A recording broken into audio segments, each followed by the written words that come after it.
Sur la côte sud de l'Angleterre, Southampton est l'un des principaux ports de commerce britanniques. Juste en face, séparé du continent par le Solent, se trouve l'île de Wight avec Cowes, la Mecque de la voile anglaise.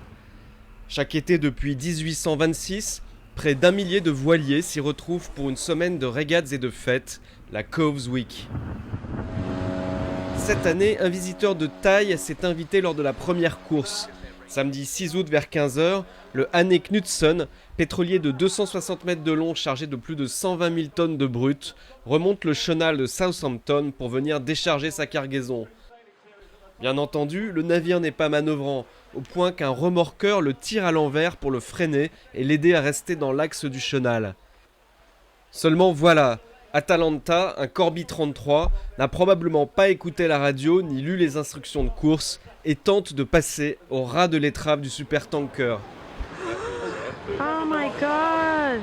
Par chance, Atalanta glisse le long de la coque du Anne Knutsen, mais le magnifique Spiros se prend dans l'énorme ancre et le voilier démate avant d'être secouru par les Coast Guard et les organisateurs de la course. Le bilan est miraculeusement léger.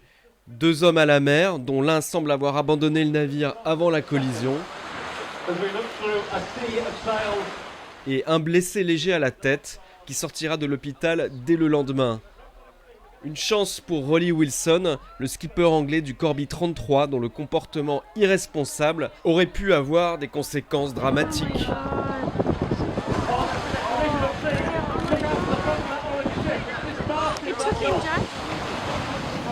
La configuration du Solent oblige les parcours de course à croiser des chenaux réservés à la navigation commerciale. Mais normalement, les gros navires sont escortés de bateaux de surveillance chargés d'assurer leur sécurité et d'éloigner les voiliers. Une enquête est en cours pour déterminer les circonstances exactes de l'accident.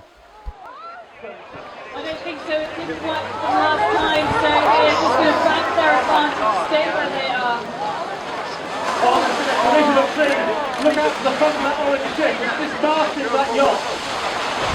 The spinnaker is on the front of that orange ship.